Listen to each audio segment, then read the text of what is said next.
This is a 2000 GMC Acadia. If any of you are looking to purchase one of these, a used vehicle, um, Buick Enclave, Chevy Envoy, they're basically the same vehicle. Um, if you take a look at them,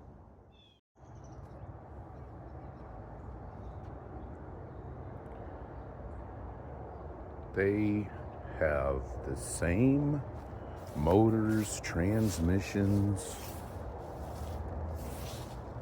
which, if they are used, and I would say 150,000 miles on them, electrically, that's strike one.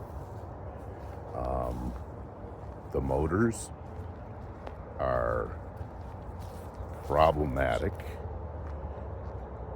as well as the transmission. Maybe not the transmission as much, but this vehicle I bought with 170,000 miles on it. It had a transmission problem.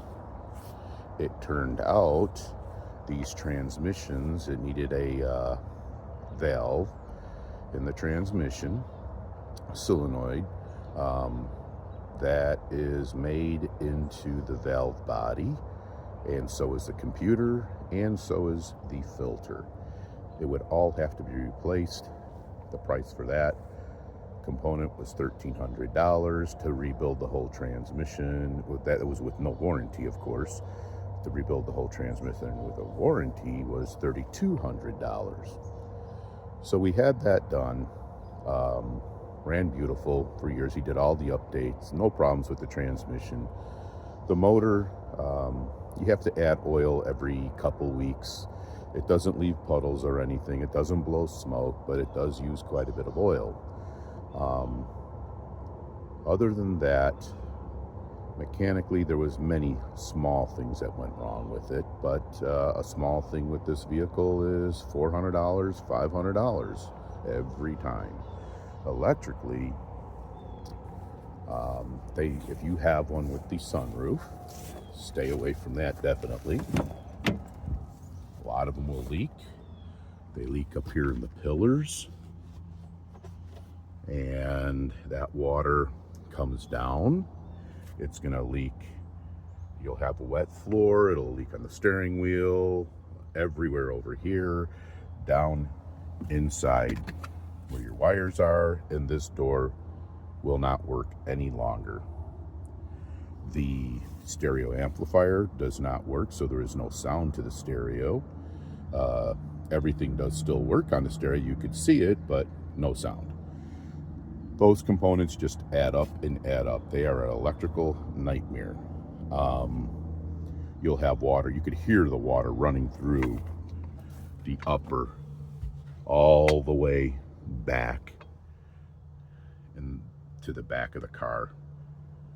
So I do recommend staying away from these vehicles. They're all pretty much the same. They are a very nice riding vehicle. It's third row seating. Everything while at work was great, but it is a money pit.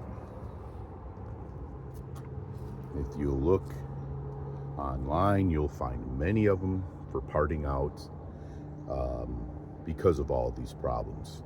The engines, these 3.6 VVT motors, also the oil pump weakens. People think it's a timing chain. The timing chains jump. They put a new timing chain on it, and you still have the same problem because your oil pump is too weak. The oil pump needs to be replaced when this happens. That is, we had the 2011 Enclave, which we had this problem. Another $3,200 to rebuild the motor. It was great after that, but then again, I could see the problems happening with that as they did with this, and I sold that one a year later. This one is being sold today. We're now in 2024. I've owned it for 4 years.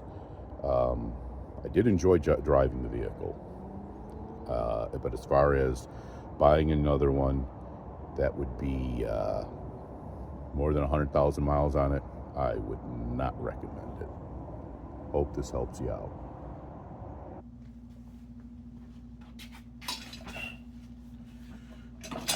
Here's a few of the things that I put in. Actually, I bought this car with 192,000 miles on it. The transmission was $3,100.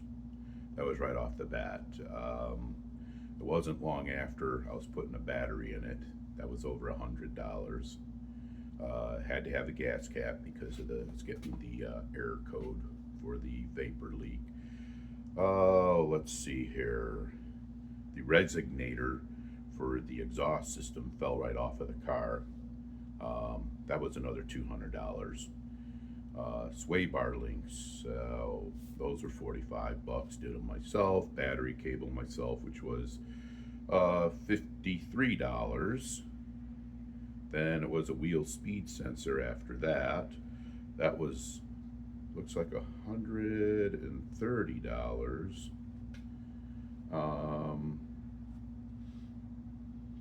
Let's see, oil, purge valve, rotors and pads for the front. I do not have my cost on that one, but I'll guarantee you that was well over $100. And another wheel speed sensor went out on it. Then after that, I had the gas pedal that it sends a signal. It's not a cable. I had to get one of them and put that in. Those you're going to find are going to be around another $100 if you do it yourself. But it was just the money pit. But the electronics with the water leaks in that vehicle, absolutely not. No way. I would not recommend any of those vehicles. If it has a sunroof, stay away from it. If it doesn't, they do have electrical problems from talking with other people. But the sunroof, you really